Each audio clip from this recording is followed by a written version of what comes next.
दोस्तों आज की वीडियो बहुत ही ज्यादा इम्पोर्टेंट है, अंतिम तक देख के ही जाइएगा क्योंकि हमारे इतिहास को जबरदस्ती बदला जा रहा है। अभी हाल ही में एक डॉक्यूमेंट्री आई है सीक्रेट ऑफ सिनोली में, उसमें एएसआई के कई सारे ऑफिसर्स, प्रोफेसर्स, डायरेक्टर जनरल्स, भूतपूर्व डायरेक्टर जनरल्स, टोटल 9 से भी ज्यादा एक्सपर्टीज हैं। उन सब ने मिलकर जो उत्तर प्रदेश के बागपत के सिनोली में कब्र मिली है उसको जबरदस्ती वेद पुराणों से जोड़कर और कब्र को ब्राह्मणों का पूर्वज बताने की कोशिश की जा रही है। दोस्तों वीडियो को अंतिम तक देखिएगा, आज मैं पूरा इनका काला चिट्ठा खोलने वाला हूँ। सन 2005 में उत्तर प्रदेश के बागपत जिले के सिनोली क्षेत्र में खेतों में कुछ किसान लेवलिंग कर रहे थे। अचानक ही उन्हें कुछ कॉपर के बर्तन मिले, कुछ सोने के टुकड़े मिले और कुछ नर कंकाल मिले। ग्रामीणों में हड़कंप मच गया। हड़कंप मचना भी जायज था क्योंकि नरकंकाल मिल रहे थे और सोने की बालियां भी मिल रही थी। सोने की लालच में बहुत सारे किसान आसपास में खुदाई करने लगे। किसी ने यह बात प्रशासन तक पहुंचा दी और फिर एएसआई यानी कि आर्कियोलॉजिकल सर्वे ऑफ इंडिया ने उस जगह को संरक्षित किया और उसके बाद से उत्खनन शुरू हुआ। उत्खनन का नेतृत्व कर रहे थे डॉक्टर डीवी शर्मा। अब जब यहाँ पे उत्खनन शुरू हुआ तो सारे पुरातत्वविदों की आंखें फटी की फटी रह गई, क्योंकि भारत में जो परंपरा मानी गई है शवों को जलाने की, उसकी बजाय यहाँ पे कब्रें मिलनी शुरू हो गयी। तकरीबन 116 कब्रें यहाँ पे मिली थी और इनकी जो रेडियो डेटिंग हुई वह करीब 3500 साल पुरानी बताई गई। लेकिन हाल ही में जो सीक्रेट ऑफ सिनोली आई है उसमें जबरदस्ती इसे लगभग 4000 साल के करीब में बताने का प्रयास किया जा रहा है। अब ये बहुत बड़ा झटका था भारतीय इतिहासकारों के लिए भी, पुरातत्व के लिए भी और ब्राह्मणवादी इतिहासकारों के लिए भी। अब ये इनके गले में फांस बन गई कि करे तो करे क्या, क्योंकि इन कब्रों में एंटीना सॉर्ड्स यानी कि तलवारें भी मिली थी और धनुष बाण के भी ट्रेसेस मिले थे। जब इसमें ब्राह्मणों का अपना कुछ नहीं मिला तो फिर इसे ठंडे बस्ते में डाल दिया गया। फिर 2018 में दोबारा उत्खनन को शुरू किया गया। अब की बार संजय कुमार मंजुल के नेतृत्व में एक साइट पर खुदाई हुई जहां पे 10 बरियल्स मिले यानी कि 10 कब्रें मिली, जिसमें से एक जगह पर चैरियट यानी कि रथ भी मिला। तो यहाँ भी एक बहुत भ्रामक प्रचार फैलाया गया कि घोड़े से चलने वाला रथ मिला है, जिस पर मैं आगे चर्चा करूंगा। और इस बार की खुदाई बिल्कुल ही अलग थी। इस बार मीडिया ने भी, सोशल मीडिया ने भी खूब जमकर प्रचार फैलाया। किसी ने उसे महाभारत कालीन बता दिया, किसी ने रथ को कृष्ण और अर्जुन से जोड़ दिया, तो किसी ने उन कब्रों को क्षत्रियों से जोड़ दिया। और ब्राह्मणवादी इतिहासकार वेद और पुराण में हाथ डालकर कोई मंत्र ऐसा खोजने लगे जिससे कि इसको जस्टिफाई कर दें कि इनके बाप दादे भी शवों को दफनाते थे। बस किसी ने बीच में 2-4 थप्पड़ लगा दिए तो ये दफनाना भूल गए और जलाने लगे। इसी दौरान सीक्रेट्स ऑफ सिनोली भी आई है और इस डॉक्यूमेंट्री में भी इस पूरे कब्र का ब्राह्मणीकरण करने का प्रयास किया गया है। जैसा कि मैंने बताया कि इसमें 9 से ज्यादा एक्सपर्ट्स हैं, जिसमें से ज्यादातर एएसआई से बिलोंग करते हैं यानी आर्कियोलॉजिकल सर्वे ऑफ इंडिया से। कुछ लोग उसमें से भूतपूर्व भी हो चुके हैं, लेकिन उनने जो भी अपनी स्टेटमेंट दी है उनमें से ज्यादातर बातें तथ्यों के साथ ब्राह्मणवादी मिलावट है। अगर आपको पुरातत्व के बारे में, इतिहास के बारे में नहीं जानकारी है तो फिर आप उस डॉक्यूमेंट्री को देखकर आसानी से उनका शिकार बन जाएंगे। इस सीक्रेट ऑफ सिनोली के जो मुख्य कलाकार हैं यानी कि जो एंकर हैं वह है मनोज बाजपेयी। निश्चित ही वह एक बेहद ही उम्दा कलाकार हैं। इस डॉक्यूमेंट्री को निर्देशित किया है नीरज पांडे ने और इसके जो एक्सपर्ट्स हैं वो शर्मा जी हैं, दीक्षित जी हैं, विष्ट जी हैं, मंजुल जी हैं, प्रभाकर जी हैं। पूरी एक फौज खड़ी है कुछ वर्ग विशेष के लोगों की। अब आप सोच रहे होंगे कि यहाँ पे मैं वर्ग विशेष क्यों बोल रहा हूँ। भाई ये लोग इतने हाई पोस्ट पर गए हैं तो मेरिट के बेसिस पर गए होंगे। तो अगर आपको भी इस बात की गलतफहमी है कि मेरिट वाले निष्पक्ष बातें रखते हैं तो यहाँ पे आप गलत साबित हो सकते हैं, क्योंकि यहाँ पे ये लोग मेरिट से गए हैं या ब्राह्मणवाद से गए हैं या बैकडोर से गए हैं या कैसे गए हैं, इस पर भी बहुत बड़ा प्रश्न खड़ा हो जाएगा अगर आप इस वीडियो को ध्यान से देख लीजिए तो। हम सभी जानते हैं कि ब्राह्मणों द्वारा कागज पर लिखी हुई बातें सारी की सारी गप्पे ही हैं। जो पुरातन यहाँ की संस्कृति सभ्यता रही है उन्हीं का ब्राह्मणीकरण किया गया है, मुगल काल में, अंग्रेजों के काल में। अब इन काल्पनिक कथा कहानियों में अगर आप उत्खनन से तुलना करें तो कहीं न कहीं ये ब्राह्मणवाद की झलक देता है। और ऐसा ही किया एएसआई के इन भूतपूर्व डायरेक्टर्स ने। वॉरफेयर में के दौरान में कई साहब थी, तभी तो उससे कहा था कि 2 बार तुम मांग सकते। जिसमें से एक हैं दीक्षित जी। इनके बोल बच्चन सुनिए। Ancient literature has been put to test now. Ancient literature has been put to test now. क्या कोई बता सकता है अगर ऐसे ब्राह्मणों को किसी उच्च पोस्ट पर बैठाते रहा गया तो ये आपको इतिहास परोसेंगे या ब्राह्मणवाद परोसेंगे? क्या इन्हें नहीं पता है कि जमीन से निकले साक्ष्य और नंदन चंपक की कथा कहानियों में अंतर होता है? ये कंपेयर करने की बात कर रहे हैं। बोल रहे हैं कि अब जो कब्र निकला है उसको जो कथा कहानी है ब्राह्मणों की उन गप्पों से तुलना करो। और ये तो कह रहे हैं एक जिनके नेतृत्व में यह खुदाई हुई थी यानी कि डीवी शर्मा जी, उनने तो पूरा वेद का मंत्र ही गपोड़ कर तुलना कर दी, पूरा ब्राह्मणीकरण कर दिया। जरा इनका ये स्टेटमेंट सुनिए। हमारे ऋग्वेद में पुरुष सूक्त के एक मंत्र का, एक सूक्त का मैं आपको रेफरेंस देना चाहूंगा यहाँ पे। उसमें कहा गया कि हे यम, हमने मृत को लिटा दिया है, हमने अमिक्षा रख दी है, अमिक्षा माने दही, हमने धृत रख दिया है घी, और हमने सोमरस भी रख दिया है। आइए आप इसको ले जाइए और आप उनको भी ले आइए जो अपने ये पितरों को नहीं जानता है, अपने पूर्वजों को नहीं जानता है। दफन करने की परंपरा ऐसी। हम सभी जानते हैं कि सीक्रेट ऑफ सिनोली में किसी वेद का कोई भी प्रमाण नहीं मिला है, न कोई शिलालेख मिला है, न कोई भोजपत्र मिला है, न कोई और उत्खनन प्रमाण मिला है जिससे ये साबित हो सके कि उस समय कोई वेद था या किसी ने उस समय वेद लिखा था उन सबों को दफनाते देखकर। ये तुलना बिल्कुल ही गलत थी और तार्किक थी, फिर भी जबरदस्ती का ये वेद से उसको कंपेयर कर रहे थे। जरा सोचिए, देश के अगर सभी वर्ग को गवर्नमेंट में भागीदार न बनाया जाए तो ऐसे ब्राह्मण लोग अगर उच्च पोस्टों पर बैठे रहें तो ये किस तरह से पूरे इतिहास का ही ब्राह्मणीकरण कर देंगे। कब्र मिला तो भी इनका हो गया, जलाया हुआ अस्थि मिला तो भी इनका हो गया, पत्थर मिला वो भी इनका हो गया, कोई स्मारक मिला वो भी इनका हो गया। हर चीज अपने वेद से खोज निकालेंगे। अभी कोरोना को भी इन लोगों ने अपने कौन से पुराण में खोज निकाला था। कोई भी घटना हो इनके वेद पुराण में उस मंत्र को खोज निकालेंगे। और ऐसी बातें एएसआई के भूतपूर्व डायरेक्टर कर रहे हैं। यहाँ पर एएसआई पर भी सवालिया निशान खड़े हो जाता है। आपको बिल्कुल सतर्क रहना होगा इतिहास के मामले में। अब इनने जो वेद के मंत्र का स्टेटमेंट दिया है उसको थोड़ा सा ध्यान से समझिए। ऐसा लगता है कि जितने तरीके समकालीन अंत्येष्टि करने के थे हमारे लिटरेचर में, वो सारे हमको वहां उपलब्ध हुए हैं।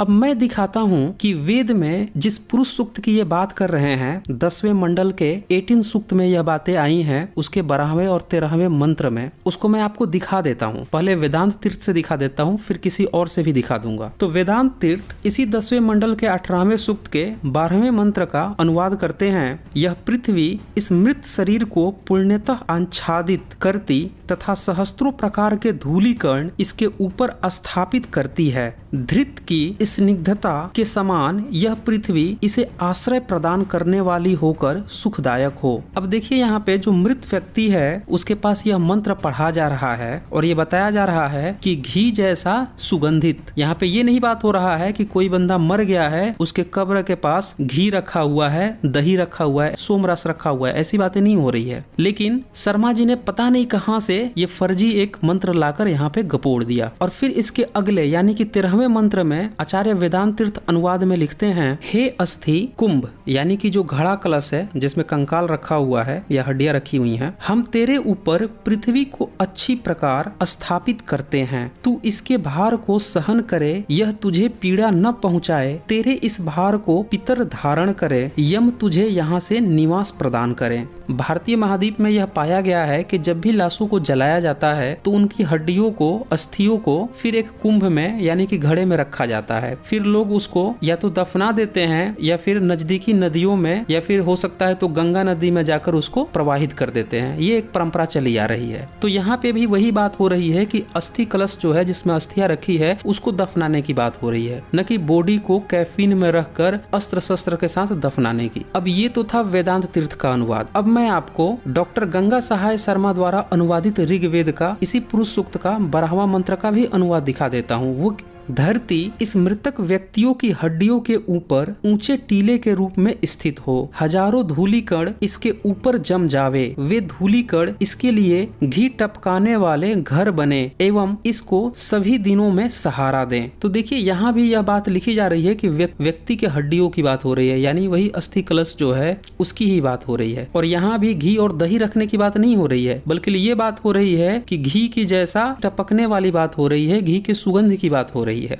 और इसका अगले मंत्र का भी अनुवाद देख लीजिए। हे हड्डियों से पूर्ण घट, मैं तुम्हारे ऊपर धरती को उठाकर रखता हूँ। क्लियर है? हड्डियों से पूर्ण घट माने घड़े में जो हड्डियां रखी गई हैं, अस्थियां रखी गई हैं, उसकी बात हो रही है। उसके ऊपर धरती को उठाकर रखता हूँ, तुम्हारे ऊपर मैं पत्थर रखता हूँ जिससे मिट्टी गिरकर तुम्हें नष्ट न करे। पितर लोग तुम्हारी उस खूंटी को धारण करे जिसे गाड़ कर मैंने तुम्हें बांधा है। यम यहाँ तुम्हारा स्थान स्वीकार करे। यानी सीधी सी बात है, घड़े में हड्डियां रखी गई हैं और फिर उसको दफनाने की बात हो रही है। तो ये बात मैं नहीं कह रहा हूँ, ये वेद के जो अनुवादक लोग हैं, दोनों ब्राह्मण हैं, आचार्य वेदांत तीर्थ हो या फिर ये गंगा सहाय शर्मा, इन लोगों ने लिख रखा है। और भी बहुत सारे वर्जन है, सबने इसी तरह की बातें लिखी हैं। तो जहाँ पे अस्थियों की बात आ रही है, वहाँ पे जबरदस्ती लाश और कैफीन लेकर आ रहे हैं। और ऐसा कौन कर रहा है? एएसआई के ये फॉर्मर डायरेक्टर रह चुके हैं। ऐसे व्यक्ति जब उत्खनन के सांक्ष्य को जबरदस्ती वेद पुराण में घुसेड़ कर ब्राह्मणीकरण करते हैं तो फिर शक होता है। शर्मा सरनेम पर नहीं, पूरे ब्राह्मणों पर शक होता है कि ये लोग ऊंचे पोस्ट पर बैठकर किस तरह से हमारी इतिहास को बिगाड़ रखे हैं, किस तरह से इनने पहले भी बिगाड़ा होगा और पता नहीं अब तक क्या क्या बिगाड़ चुके हैं। अब ये जो सिनौली की साइट थी, यहाँ पे जो कब्रें मिली हैं वो खाट की तरह ताबूत में रखी हुई थी। उसमें मेल और फीमेल के भी ताबूत मिले हैं। उनकी डिजाइनिंग अलग थी। जो मेल की जो कब्र मिली है तो उसकी जो कैफीन है उसमें कॉपर की होर्डिंग्स लगी हुई हैं, और जो फीमेल की मिली है उसमें साबुन का पत्थर, उससे उसकी डिजाइनिंग की गई है। इसी कारण से वो बची हुई हैं। हालांकि इस पे और भी मैं विस्तार से चर्चा करूंगा नेक्स्ट पार्ट में। फिलहाल मैं इस पॉइंट्स को कवर कर रहा हूँ कि कैसे इसका इन लोगों ने ब्राह्मणीकरण किया है। तो ये जो कब्र मिली है, इसके अगल बगल में कई सारी पोट्रीज भी मिली हैं। बेसिकली 3 तरह की कब्रें मिली हैं। एक है जहाँ पे पूरा कैफीन मिला हुआ है, और दूसरा जो है वो पार्शियल है, और जो तीसरा है वो सिंबॉलिक है। और उसके साथ में उनके हथियार भी रखे हुए गए हैं। यानी कि जो कब्र को दफनाने की परंपरा थी, ये लोग योद्धा वगैरह थे या किसी रईस फैमिली से थे, तो जब इन्हें दफनाया गया तो इनके साथ में इनके हथियार भी दफनाए गए, और कुछ पोट्रीज भी रखी गई, जो बर्तन होते हैं मिट्टी के बर्तन, उनको। इन्हीं मिट्टी के बर्तनों को देखकर ये दूध दही घी अपने वेद से मंत्र खोज कर लाकर टपकाने लगे थे। साथ में ये भी बता दिए होते कि जो हथियार बगल में रखे हैं उसकी बातें कहाँ लिखी है वेद मंत्र में, ये तो इनने बताया नहीं। दूसरी बात कि वेद से या कागज पर लिखी बातों से कैसे इनने तुलना कर दी, किस हिसाब से तुलना कर दी, ये तो इनके टैलेंट पर भी, इनके मेरिट पर भी सवाल खड़े कर देता है। वही वेद का या पुराण का, इन किताबों का आज से 3500 साल पहले, 4000 साल पहले से क्या लेना देना है? हम सभी जानते हैं कि वेद देवनागरी लिपि में ही लिखे गए हैं और पिछले 1000 साल के अंदर में लिखे गए हैं। अलबरूनी के समय तक यानी 11वीं सदी तक भी वेद नहीं लिखे गए थे। यहाँ तक कि जिस ऋग्वेद को ये पुराना बताते हैं, उस ऋग्वेद का जो री शब्द है, ये री शब्द भी भारत में ईसा पूर्व तो पाया ही नहीं गया। और जो पहली बार पाया गया किसी टेक्स्ट पर लिखा हुआ, वो बुद्धिस्ट किताबों में पाया गया। बौद्ध भिक्षुओं ने अपनी एक किताब पर री लिख रखा था, जो जापान के किसी मठ में रखा हुआ था, वो भी 6ठी सदी में, और तब भी ऋग्वेद शब्द नहीं पाया गया। तो जिस किताब का नाम ही नहीं पाया गया है 6ठी सदी पूर्व, उस किताब को ये 3500 साल पहले और जबरदस्ती का 4000 साल पहले से तुलना कर रहे हैं। इससे ये साबित होता है कि ये जबरदस्ती कब्र को बाप बनाने पर तुले हुए हैं। और अब अगर कोई ये कह दे कि नहीं, श्रुति और स्मृति परंपरा थी, उससे ये वेद मंत्र को ले आए हैं, तो याद रखिए, जिस तरह से डीवी शर्मा अभी सामने सामने वेद मंत्रों का घालमेल करते पाए गए, 3 ब्राह्मणों ने 3 तरह का अनुवाद कर दिया, तो फिर आपको कैसे पता है जब ये पहली बार 1464 एडी में इनका जो भोजपत्र का पन्ना मिला है, एक पन्ना मिला है, उससे पहले वेदों में क्या था ये कैसे पता चलेगा? ये तो कुछ भी लिख सकते हैं और लिख भी दिए होंगे। जब ये लिखी हुई बात का गलत गलत अर्थ निकालकर सबको बेवकूफ बना देते हैं, तो जो चीज लिखी ही नहीं गई उसका क्या प्रमाण ये देंगे? आप कैसे इन पर विश्वास कर सकते हैं? संस्कृत किसी को आती नहीं थी, वेद मंत्र किसी को आते नहीं थी, और आप कैसे मान लिए कि ये जो बंदा कह रहा है ये आज से 3500 साल पहले, 4000 साल पहले होगा? तो ये पूरी तरह से संदेह के घेरे में हो जाता है और बिल्कुल भी वैलिड नहीं माना जाता है। अब आते हैं जो मुख्य नायक थे मनोज बाजपेयी, उन पे। पर्सनली मैं मनोज बाजपेयी जी के एक्टिंग का कायल रहा हूँ, बहुत अच्छी एक्टिंग करते हैं। जब वो विलेन की एक्टिंग करते थे वो भी मुझे काफी अच्छा लगता था, लेकिन मुझे पता होता था कि ये इस समय विलेन की एक्टिंग कर रहे हैं, विलेन नहीं है। लेकिन जब मैंने सीक्रेट ऑफ सिनोली कल देखी तब मुझे पता चला कि ये डॉक्यूमेंट्री में भी विलेन बन रहे थे। जिस डॉक्यूमेंट्री को लोग सच से ओतप्रोत समझने की गलती कर बैठते हैं, वहाँ पे ये जबरदस्ती ब्राह्मणीकरण कर रहे थे, जो कि इनकी जो छवि थी सच वाली वो पूरी तरह से यहाँ पे धूमिल हो जाती है और भविष्य में इन पर विश्वास करना काफी मुश्किल हो जाता है। दरअसल मुझे पता ही नहीं है कि इनने कहाँ तक पढ़ाई की है। इनने जो डॉक्यूमेंट्री में बातें कही उससे तो साफ साफ पता चलता है कि ये पूरी तरह से प्रोपेगेंडा कर रहे थे। सुनिए इनका स्टेटमेंट। इस देश में रामायण और महाभारत जैसे पौराणिक ग्रंथों की हमारी सभ्यता में जितनी अहमियत है, उतनी ही अहमियत मोहनजोदड़ो, हड़प्पा या सिंधु सरस्वती सभ्यता की भी है, जिनकी खुदाई में हमारी सभ्यता से जुड़े प्रमाण मिले हैं। हम सभी जानते हैं कि रामायण और महाभारत काल्पनिक ग्रंथ हैं, महाकाव्य हैं। इसकी तुलना वो उत्खनन में मिले मोहनजोदड़ो और हड़प्पा से कर रहे हैं। हाल ही में खबर आई है कि इनके छोटे भाई को यूपीएससी में लेटरल एंट्री मिल गई है। लेटरल एंट्री मतलब बैकडोर एंट्री। आपको यूपीएससी भी क्वालिफाई नहीं करना है, सीधे एंट्री मिल जाती है। क्यों मिली, कैसे मिली, वो आप नेट पर खोज लीजिएगा। फिलहाल मैं इतना बता दूं कि मनोज वाजपेयी यहाँ पे जो भी बातें कह रहे हैं, क्या वो प्रोपेगेंडे के तहत कर रहे हैं या सिर्फ डॉक्यूमेंट्री में वो पेड वर्जन थे। खैर जो भी हो, डॉक्यूमेंट्री में भी किसी भी एक अच्छे एक्टर को गलत तथ्यों को प्रस्तुत करने से बचना चाहिए, लेकिन मनोज वाजपेयी ने ऐसा नहीं किया। वो प्रोपेगेंडा परोसते रहे और पूरी वीडियो में ये प्रोपेगेंडा परोसते। तो इस पार्ट को आप देखकर इतना तो समझ गए होंगे कि ये कहीं से भी इसका ब्राह्मणवादी संस्कृति से कुछ भी लेना देना नहीं है। इन सबूतों को, तथ्यों को देखकर ऐसा प्रतीत होता है कि ये किसी ट्राइबल क्षेत्र के लोग रहे होंगे, क्योंकि इसमें फीमेल वॉरियर की भी बात आ रही है, उसके साथ धनुष और बाण का होना बताया जा रहा है। और ऐसी प्रथाएं हमेशा ही ट्राइबल क्षेत्रों में देखने को मिलती है। डीएनए एनालिसिस पर भी इसे लोकल बताया गया है, जिस पर मैं अगले पार्ट पे चर्चा करूंगा। अगले पार्ट में मैं रथों पर और घोड़े के प्रेजेंस पर भी एक सार्थक चर्चा करूंगा, और जो भी इसमें पॉइंट्स रह गए हैं उन पर डिटेल्स में लेकर वीडियो आऊंगा। तो दोस्तों इस वीडियो को लाइक कीजिए। इस वीडियो की रीच बढ़ानी है तो इसको जरूर लाइक कीजिए। इसको ज्यादा से ज्यादा शेयर कर सभी भारतीयों तक सच्चाई को पहुंचाइए, क्योंकि अगर आप सच को पहुंचाने में हेल्प नहीं करते हैं, मदद नहीं करते हैं, तो ब्राह्मणवाद तो अपना प्रोपेगेंडा हर जगह फैला ही रहा है। अगर हमें सत्य से लड़ना है तो सच्चाई को हर जगह पहुंचाना भी उतना ही जरूरी है जितना कि इन ब्राह्मणवादियों के प्रोपेगेंडे को जानना। तो दोस्तों आज बस इतना ही। मिलते हैं अगले पार्ट में इसकी बाकी की डिटेल्स के साथ। धन्यवाद।